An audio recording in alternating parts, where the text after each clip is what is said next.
We continue a new weekly series here on Good Morning Washington, our Solar Powered Minute, where we cover some of the hottest topics in solar each and every week. And joining us now is meteorologist and advisor with Solar Energy World, Wyatt Everhart. Thanks for being here. Hey, Brian, my fellow weatherman. Great to be back with you here on ABC 7. Excited to have you here. I want to talk something important. When you're considering solar, there are a lot of things you can look at. You can look at price, quality, installation, type of solar panel. What's the most important thing we should focus on? We want the first decision to be like, I really want to look into going solar versus staying utility, right? Okay. But then the next thing becomes, okay, well, how do I select a system or a contractor?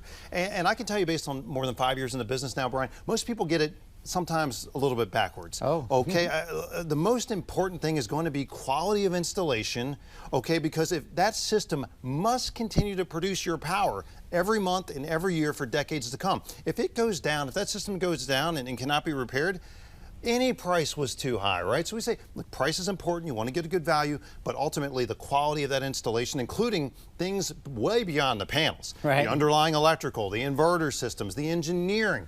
This is where we produce systems that are online for decades at Solar Energy World. That's why we want you to take a hard look at least one of our systems as one of your offers. And how do we get in contact with you? Well, we'd love for you to reach out to us at 877-SOLAR-TV. Quick call. We'll see if you can be qualified for an appointment there, or solarenergyworld.com. Just mention you saw us here on ABC 7.